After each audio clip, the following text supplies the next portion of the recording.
Silent about their role in helping the government monitor overseas phone calls to or from suspected terrorists. Officials from AT&T, Verizon, and Qwest are refusing to answer questions from the House Energy and Commerce Committee about their role in helping the administration with warrantless wiretaps.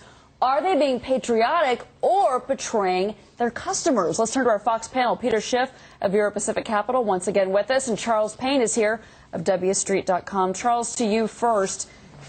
This is a crazy position that these companies are in. They're in the middle of a fight. Is this the right question to ask them to turn over this information? I think it's absolutely wrong. I mean, listen, we're at war right now. We're at war abroad. We're at war at home. And there are extraordinary things that you do at war. In fact, it's in several different laws, including the Patriot Act, which last year was renewed 89-10 in the Senate. So, you know, I consider the phone companies to be patriots at this point.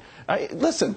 Just think of all the ways we could have stopped 9/11 if we've been paying attention and connecting the dots. We have to do that now because we know there's a lot of plots against us at this point. Like, for example? Like right here. Look at today's newspaper. Look at this. Terror on a tarmac. It's all around us. It's in our midst. If we're not proactive in this, we're going to be crying in our milk again. Well, Peter, it sounds like some private businesses have been very proactive in helping out the government. Is there anything wrong with that? Well, look, I think that the Constitution and individual privacy is more important than the government's need to gather intelligence.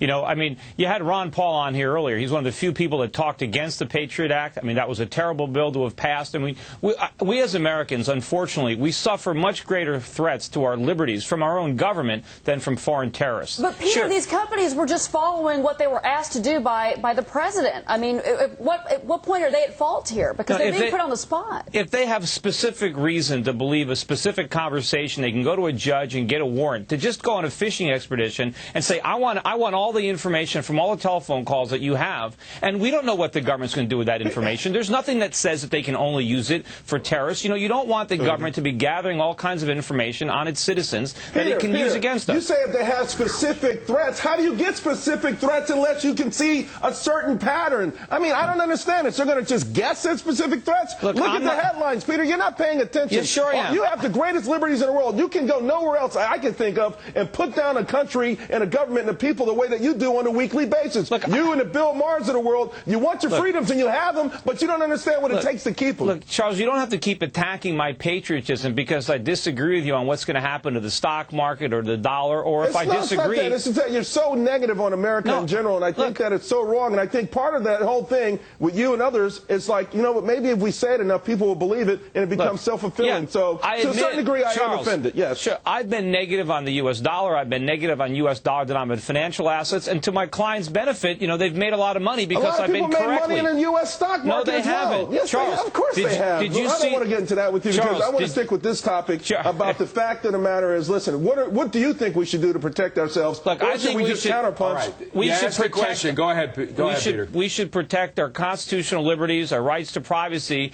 and try to fight the war on terror. But we can't sacrifice the Constitution in order to do it. Otherwise, what are we fighting for?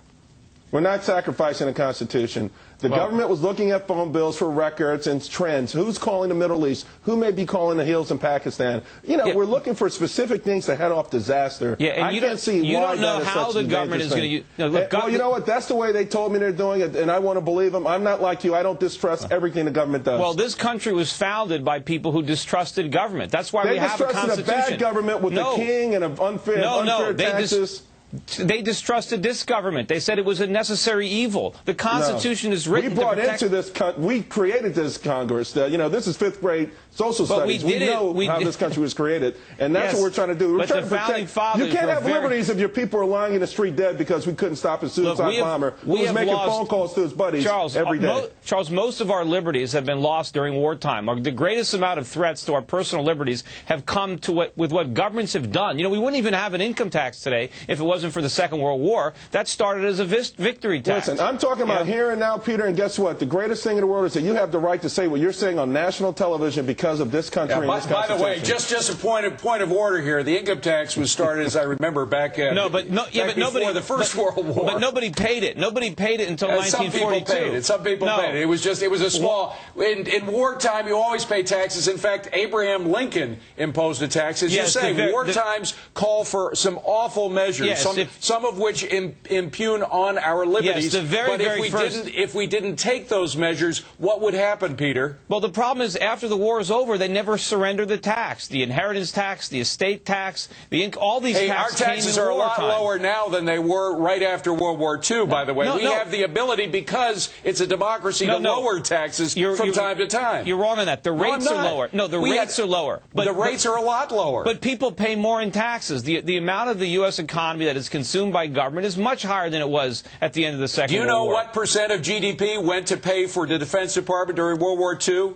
It was 50% of GDP. Do you know how much it is now? It's about 6% of GDP. So you're wrong. After the war. You're wrong. After the war. Right. It took a long time for that to come down to the current levels. Listen, the bottom line, too, is I don't mean to get into Charles's side here. I'm not defending Charles. I'm just pointing out some things that happen to be true. Our current Constitution replaced a prior Constitution that didn't have the ability to tax and raise an army and defend itself. But at least, we paid for World War II legitimately. We financed it internally. We're paying for the war on terror by borrowing from the Chinese and borrowing from the Japanese and the Saudis.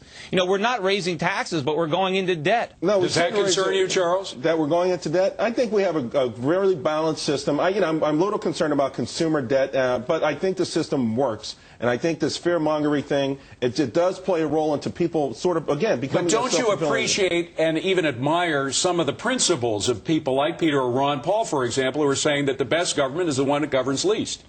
Obviously, I like a less government. I'm not, big government, big Democrat government. I do like less government, but there's a place or a tipping point where we need some sort of authority figure, some sort of organization, when that comes from the government. All right, you guys, we got to leave it there, but great.